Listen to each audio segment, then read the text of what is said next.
ముఖ్యంగా మనం చూసినట్టయితే ఇప్పుడు హెచ్ఎంపీవీ అనేది మనకు చైనాలో అనేది పదం వినబడుతుంది. బట్ చైనాలో కాకుండా అన్ని చోట్ల కూడా ఉంది. ప్రపంచవ్యాప్తంగా కూడా ఇప్పుడు ఉంటుంది. ఎందుకు నేను ఈ పదం యూజ్ చేస్తున్నానంటే 2001లో ఈ వైరస్ని కనుక్కున్నారు. ఈ వైరస్ చేస్తుంది, ఈ విధంగా వస్తుంది. రెస్పిరేటరీ సిన్సేషనల్ వైరస్ అనేది దీని గ్రూప్లోనే ఒకటే గ్రూప్లో ఉంటుంది. దాంతోపాటు ఇది కూడా ఏమైనా చేస్తుందా అనే ఉద్దేశంతో దీన్ని కనుక్కున్నారు. 2002లో వచ్చింది. 2001 చెప్పాను, 2002, 2004,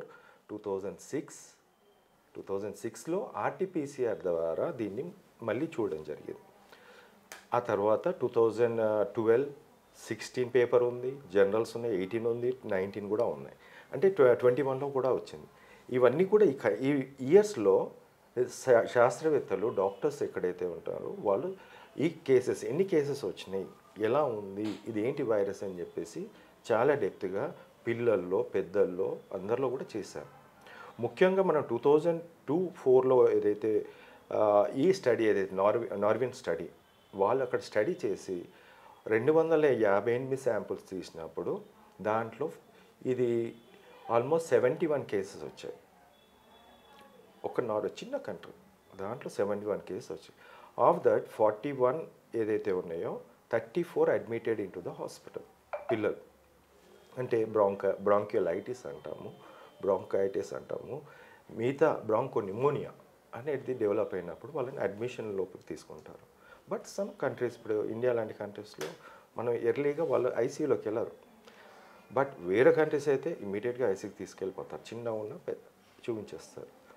బట్ దీంట్లో 34లో చూసినట్టయితే సగం అంటే 50%, 17 పీపుల్ ఎవరైతే ఉన్నారో వాళ్లకు కోమార్బిడిటీస్ ఉన్నాయి.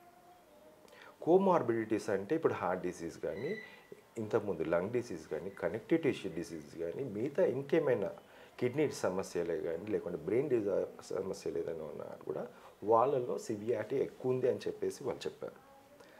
సో ఈ స్టడీ ప్రకారము చూసినట్టయితే దాంట్లో 17లో సివియర్గా కొంచెం బ్రాంకోనిమోనియా వచ్చిన వాళ్ళలో 3 మాత్రం వెంటిలేటర్ పైన వెళ్ళారు. అంటే సిప్యాప్ 1, 2 వెంటిలేటర్ పైనకి వెళ్ళారని. అంటే ఓవరాల్గా మనం చూసినట్టయితే ఇప్పుడు 40 మందిలో మనం చూసింది 3, అంటే 80 మందిలో 6, 100లో 8 మంది అని చెప్పచ్చు ఓవరాల్గా.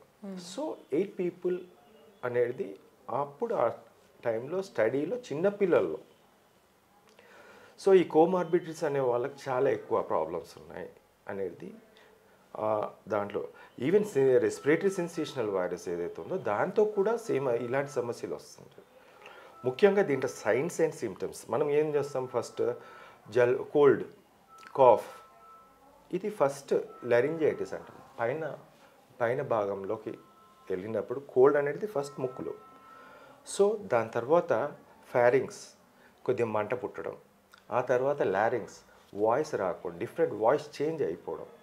సో కాఫ్ అనేది కొంచెం స్టార్ట్ అవుతుంటుంది.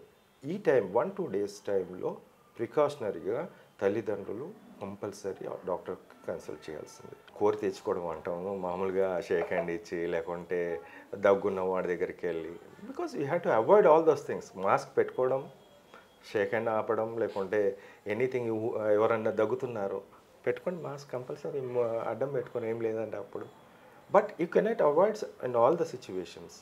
ఇప్పుడు ఒక తల్లికే వచ్చింది, బిడ్డకి వచ్చే ఛాన్స్ ఎక్కువ ఉంటుంది, మాస్క్ పెట్టుకోమని చెప్పాలి, పాలిస్తుంది కాబట్టి. ఇప్పుడు ఎవరికన్నా ఇంట్లో వాళ్ళకి వచ్చింది, బాబు నువ్వు దూరం ఉన్నాయన్నా, కొద్ది చిన్న పిల్లలు ఉన్నారని చెప్పేసి you can avoid that one.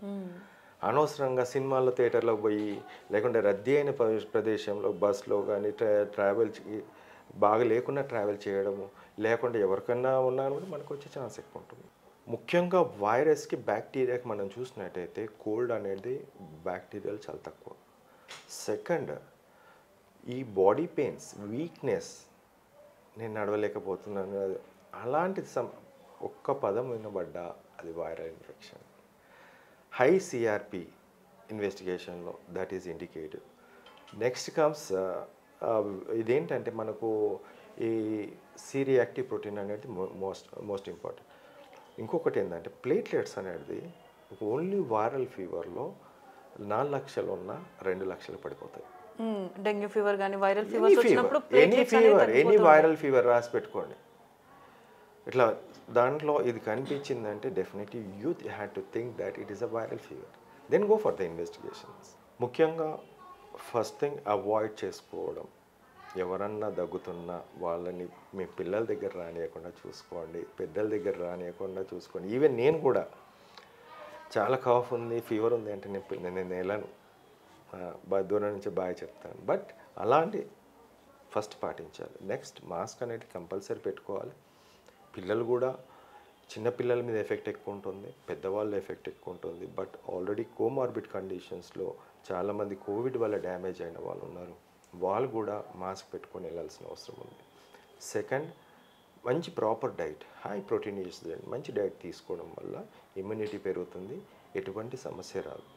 Third, ఇక నేను ప్రోటీన్ డైట్ అంటున్నాను ఎందుకంటే వైరస్ ప్రోటీన్, హై ప్రోటీన్ ఏదైతే వైరస్ మన బాడీలో ఎంటర్ కాగానే వైరస్ ప్రోటీన్ అనేది తీసేసుకుంటుంది బాడీలో. అందుకే మీకు జాయింట్ పెయిన్స్, బాడీ పెయిన్స్ రావడానికి కారణం ప్రోటీన్ లాస్. సో మీరు ప్రోటీన్ లాస్ అనే దాన్ని కంపెన్సేట్ చేయాలి. ఇప్పుడు ఎగ్ తినొచ్చు, నాన్ వెజ్ తినొచ్చు, చికెన్ తినొచ్చు, ఫిష్ తినొచ్చు, మటన్ తినొచ్చు, యూ కెన్ ఈట్ డైలీ. పెద్దవాళ్ళు అయితే, చిన్నవాళ్ళు అయితే వాళ్ళు ఎట్లా మదర్ మిల్క్ తీసుకుంటారు, అయినంత వరకు మనం ఎగ్ రూపంలో లేకుంటే ఫుల్లీ మ్యాష్ రూపంలో నాన్ వెజ్ ఇవ్వచ్చు, 100% ఇవ్వాల్సిందే. నెక్స్ట్ కమ్స్ ద ట్రీట్మెంట్ ఉంది, అన్ని వైరస్కి కూడా ఉంది,